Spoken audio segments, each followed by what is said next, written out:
Another hit for Kentucky bourbon distilleries as Canada and the European Union retaliate against President Trump's tariffs on U.S.-made steel and aluminum. Soon, bourbon exported to parts of Europe could face an additional 50% tariff.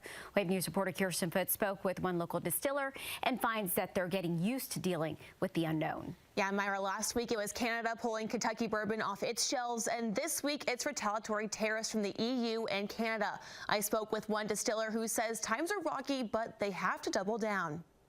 Victor Yarbrough, native Louisvillian and CEO of Bro Brothers Spirits Group, is a busy man. 2025 is a year expansion for Bro Brothers. Yarbrough is working tirelessly to get the company's second location on River Road up and running. So this right here, this will be our tasting room area. Far beyond the walls of their future facility, the company is looking to sell their bourbon, gin, vodka, and rum internationally. But on Wednesday, things became much more difficult as Canada and the European Union hit the U.S. with a combined $50 billion worth of tariffs.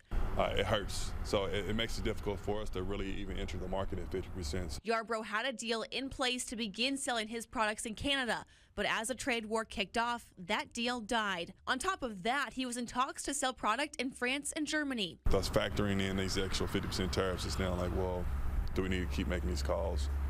Do we need to keep doing what we're doing in terms of trying to put a package deal together? Yarbrough estimates he was looking at selling 12 to 15% of his product to Canada and Europe. Now he questions what to do next. Do we send it to, try to send it all to South Africa? Do we send it to maybe a new country like Brazil or Colombia or India? So we're now reviewing other countries. Yarbrough isn't just concerned about himself, but also the farmers and coopers who all have a hand in making a smooth bourbon. Mayor Craig Greenberg says it's up to everyone to support the industry. It's such an important industry here in Louisville. It's such an important product to our state and to our country. And so I'm hopeful that that will all work itself out. For Yarbrough, he says this is still the year of expansion. They just have to be stealthy.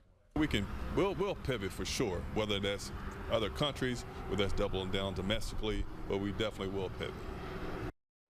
And we just heard from Representative Andy Barr about these retaliations. He sent us this statement reading in part, President Trump's trade policies are about putting America first, protecting our jobs, strengthening our economy, and making sure our industries can compete on a level playing field, end quote.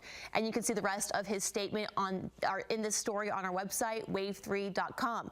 And the EU says that those levies will kick in on April 1st. Kirsten Foote, Wave News.